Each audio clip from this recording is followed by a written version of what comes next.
There are names in history that echo through time not because of the power they wielded, but because of what they chose to do when the world around them surrendered its humanity.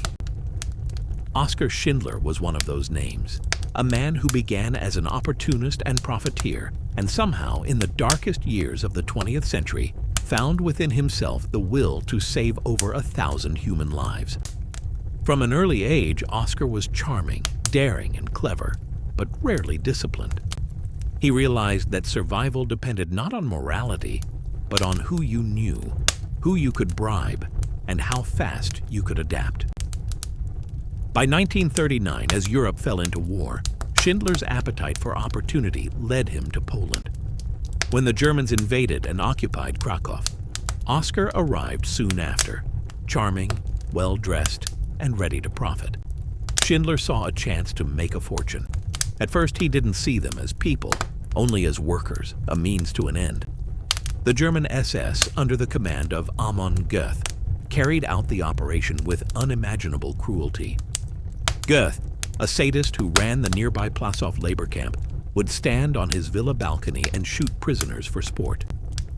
Schindler saw this horror firsthand, his workers among those rounded up, beaten, or killed. It was here that the transformation began.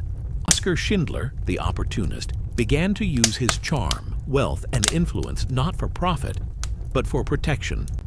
The same charisma that once helped him seduce investors now became a weapon against genocide. But behind closed doors, he was hiding souls from death. He drank heavily, had affairs, and enjoyed the privileges of his position.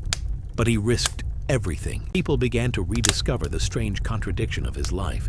The Nazi who saved Jews, the profiteer who became a protector, the flawed man who found grace in a time of evil. The film's impact was profound, not only for what it showed, but for what it reminded us, that within even the most ordinary flawed person lies the potential for extraordinary good. But when the world demanded complicity, he chose compassion. When others turned away, he stepped forward. Today, there are more than 10,000 descendants of the Schindler Jews, men and women, children and grandchildren, living testaments to one man's courage.